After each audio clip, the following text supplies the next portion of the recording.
irmãos com a paz do Senhor. Amém. Glória a Deus. Eu convido a igreja a abrir a vossa Bíblia, livro de João, capítulo de número 2. Aleluia, Jesus. Glória a Deus. João, capítulo de número 2. Tu és maravilhoso, Jesus. Tu és grande. Glória a Deus. Livro de João, capítulo de número 2, nós vamos estar fazendo a leitura do versículo de número 7 a seguir. Amém, meus irmãos? Amém. Diz assim a palavra do Senhor. Jesus lhes disse: enchei de água as talhas, e eles as encheram totalmente. Então lhes determinou: tirai agora e levai ao mestre-sala. E eles o fizeram. Tendo o mestre-sala provado a água transformada em vinho, não sabendo de onde viera, se bem que o sabiam os serventes. Repita comigo essa palavra: serventes. Serventes.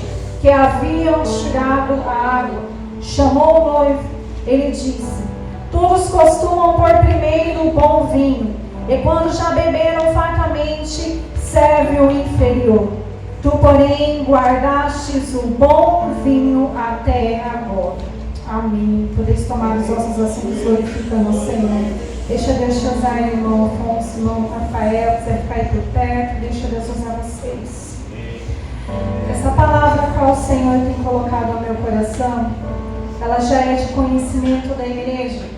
Ela vai falar sobre o primeiro milagre que Jesus vai operar enquanto ele estava na terra. Ela vai falar sobre uma casa, o início de uma família, vai tratar sobre o casamento. E a Bíblia vai falar que esse casamento não é de qualquer pessoa, não era de qualquer pessoa, mas eles eram judeus. Era uma família judaica que estava ali agora casando, e eles estavam ali realizando a sua festa. Para que nós entendamos, eu creio que a igreja conhece isso. Os judeus não eram como nós, que se casavam e nós com muita dificuldade fazemos ali a festa em um dia. Nos preparamos e realizamos em um dia a festa de casamento. Judeus não, eles faziam a festa dos seus casamentos e duravam 7 dias. E eles levavam tudo isso com tanto cuidado, com tanto zelo, com tanta dedicação. Era um povo tão zeloso com as leis deles, com as tradições, que eles faziam 7 dias, se preparavam para aquele momento, e o início que eles faziam também não era de qualquer maneira. O povo judeu escolhia a terça-feira para iniciar então o dia da festa do casamento, porque eles entendiam que a terça-feira era um dia abençoado por Deus. Logo eles entendiam: nós vamos nos casar, nós vamos iniciar a nossa família, vamos habitar em uma casa, vamos ser um só povo, e quando isso vamos fazer, nós precisamos ter a bênção de Deus. Nós precisamos iniciar em um dia que nós acreditamos que Deus vai nos abençoar, que é uma data especial. Até nisso esse povo era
o risco de faltar o principal dentro da casa.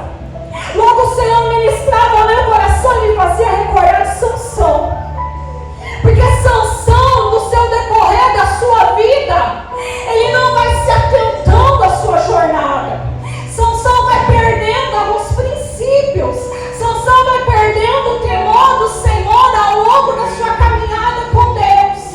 Mas ele não está percebendo, porque parece muitas das vezes que são coisas que não são grandes, são pequenos detalhes. Mas Sansão está perdendo, irmãos, detalhes. E quando Sansão ali agora vai chegar, o povo vai chegar para ali atacar Sansão, Sansão não tem mais a presença. Sansão tinha perdido o principal, mas eu te digo nessa noite, quando que Sansão perdeu ao longo da caminhada? Não foi de um dia para a noite, não foi de uma hora para outra que Sansão veio perder o principal que ele tinha, que era a presença de Deus, não. Foi ao longo da vida que Sansão foi perdendo coisas que pareciam talvez ser pequenas. Foi ao longo da vida que Sansão foi deixando de praticar. Foi ao longo da vida que ele foi praticando outras coisas que não agradavam a Deus.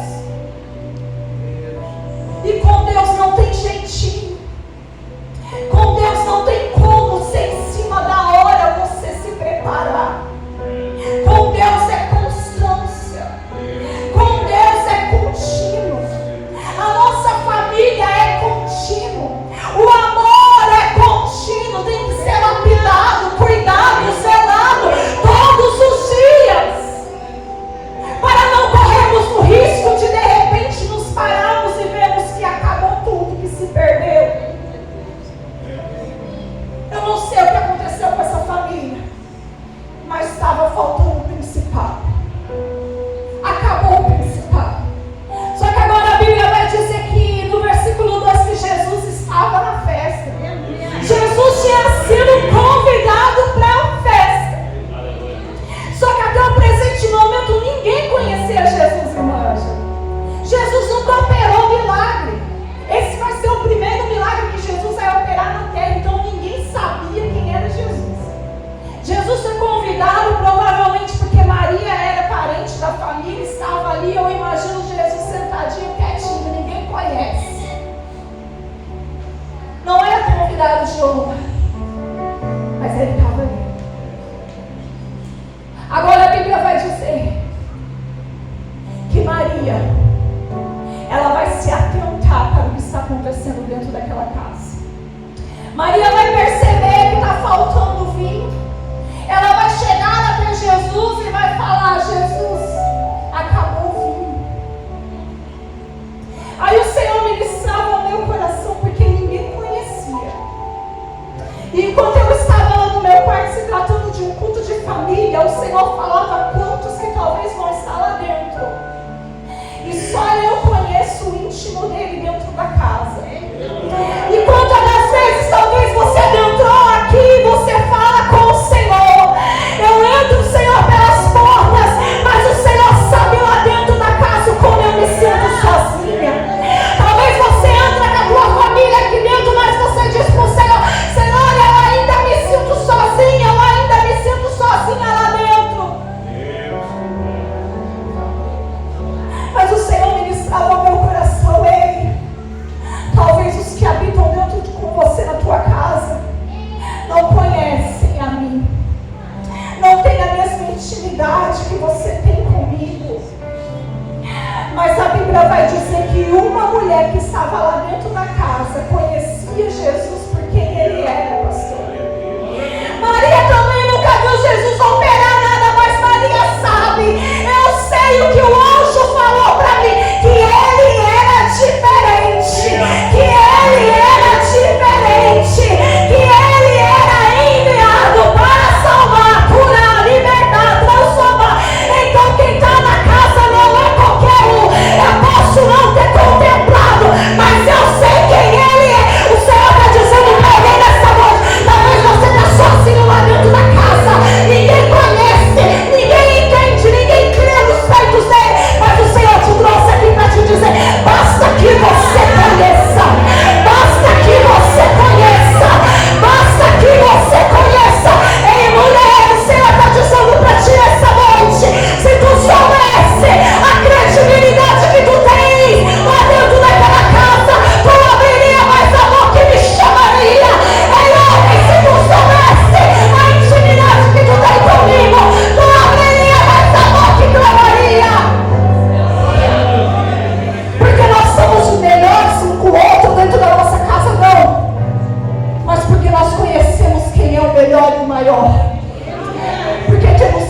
intimidade com o grande. E o Senhor está dizendo para alguém nesta noite: ainda que tu digas, estou sozinho nas batalhas dentro da minha família, não tem ninguém para me ajudar nas batalhas dentro da minha casa, não tem ninguém para batalhar comigo na oração, não tem ninguém para batalhar comigo para corrigir, ensinar, trazer meu filho para a presença do Senhor, mas o Senhor está dizendo: se tu sabes, se tu me conheces, eu estou contigo, e se você clamar aí dentro, eu vou ouvir.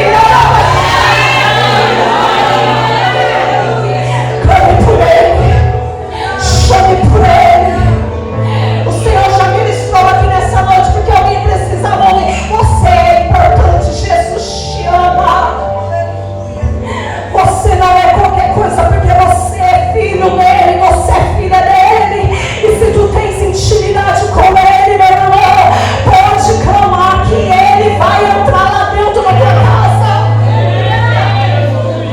Ninguém conhece, mas Maria sabe quem ele é. Então ela chama ele, Jesus. Acabou o principal, Jesus. Só que aí sabe o que Jesus vai responder para ela? Mulher, que tenho eu contigo. Dói ou não dói quando a gente lê esse versículo, irmão Zacarias? Eu demorei para entender isso aqui. Eu tive que buscar muito em Deus, estudar a palavra de Deus para entender essa palavra. Mulher, o que tenho eu contigo? E aí dentro do meu quarto o Senhor falava: sabe por que muitas das vezes a gente não quer falar para Jesus: ó Jesus, acabou isso, ó Jesus, está faltando isso, ó Jesus, olha lá dentro da casa como que está, Jesus, olha a situação. Sabe por que muitas das vezes a gente tem medo de falar? Porque às vezes a resposta de Jesus não vem como a gente quer. Deus não vê como o homem vê. Isso daqui é forte. Eu chorei hoje naquela tarde dentro do meu quarto quando o Senhor falou, porque eu falei: Senhor, isso é pesado, isso é duro, pelo menos para mim era, mas Jesus nos ensina, Jesus nos corrige. Talvez alguém na igreja olhava para dentro da casa e olhava e poderia pensar: coitadinho deles, acabou o vinho, acabou o principal, e agora o que vai ser? Talvez alguém poderia olhar e sentir compaixão: e agora? Acabou, vou passar vergonha. Só que o pastor Jesus está olhando para dentro da casa, Jesus está vendo o que talvez os outros não estão vendo. Eu imagino Jesus olhando, alguém sentindo pena, compaixão, talvez alguém que está ali próximo e percebeu que o vinho acabou, está preocupado: e agora o que vai ser? E Jesus está dizendo para Maria: mulher, o que tenho eu contigo? No original, Jesus está dizendo para Maria: mulher, o que eu tenho a ver com esse assunto? Em outras palavras, para que nós entendamos, Jesus está dizendo: por acaso fui eu o culpado? O que eu tenho a ver que o vinho acabou?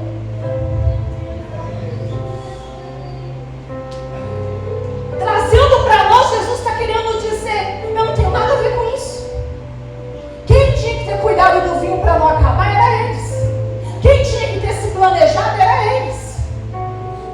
No original é isso que Jesus está olhando, dizendo para a mãe dele. Porque Jesus está olhando para dentro da casa, enquanto muitos estão lá pensando: o que vai ser agora? Coitadinho, está faltando isso, está faltando aquilo, olha lá o problema, olha a situação. Jesus está olhando e está dizendo: eu conheço a casa, eu vejo que outros olhos não veem, eu conheço lá dentro. E você vai entender lá na frente o porquê que eu estou falando isso aqui. Jesus sabe. E muitas das vezes nós não queremos nos deparar e ouvir Jesus olhar e querer corrigir. A gente quer apresentar as causas, mas a gente também tem que ser submisso a ouvir quando Jesus vai olhar e falar: peraí, eu vou resolver o problema, mas só que primeiro nós vamos tratar algumas coisas dentro das crianças. E a pergunta é: você está pronto para deixar Jesus entrar e fazer do jeito que Ele quer? Você está pronto para deixar Jesus entrar dentro da casa e falar: Jesus, está faltando isso, o problema está aqui, está isso.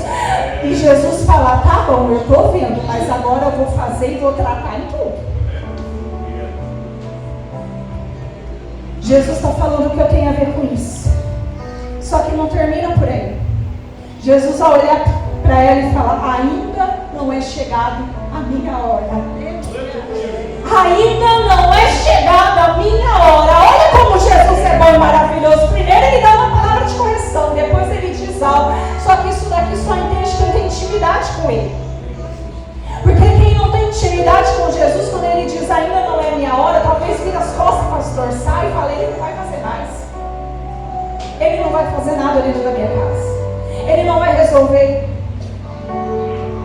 Porque às vezes Jesus fala para nós: ainda não é o meu tempo. E a gente fecha o cara, empurra, entrufa. E nós precisamos entender que servir a Jesus é pelo que Ele é e não pelo aquilo que Ele pode fazer. E às vezes quando Ele diz ainda não é chegada a minha hora, muita gente não sabe permanecer e esperar o tempo dele. Vira as costas, abandona, deixa de crer e fala: ele não pode, ele não vai fazer nada. Mas Jesus nos trouxe aqui para te dizer: ei, é o meu tempo e do meu jeito, só vai viver o sobrenatural quem permanecer no tempo esperando, quem permanece crendo. Ele disse: ainda não é chegada a minha hora, mas isso não quer dizer que ele não vai fazer. Vai chegar a hora e o tempo dele agir. Alguma coisa ele vai fazer. Eu imagino Maria falando: ele vai fazer alguma coisa. Eu conheço o jeitinho dele falar. Eu conheço, oh meu Deus, como é bom quando a gente tem intimidade.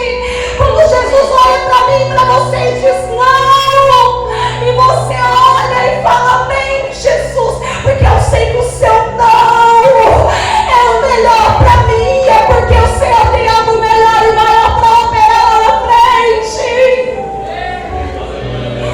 Jesus está falando comigo nesta noite: filha, se tu tiveres intimidade comigo, tu vais entender que os meus não são porque eu tenho projetos maiores, só porque ainda lá na frente eu vou operar coisas que você ainda não sabe. Maria entende a maneira de Jesus falar e ela permanece crendo. Aí ela vai olhar para os serventes e Rosana e vai dizer: fazem tudo o que ele mandar.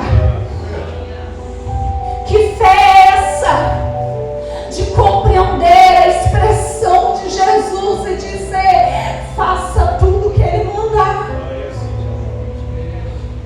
Porque ele vai fazer alguma coisa. Vocês fiquem, imagina Maria assim: olha, vocês fiquem todos prontos, atentos, porque a hora que ele falar, ele vai trabalhar, ele vai fazer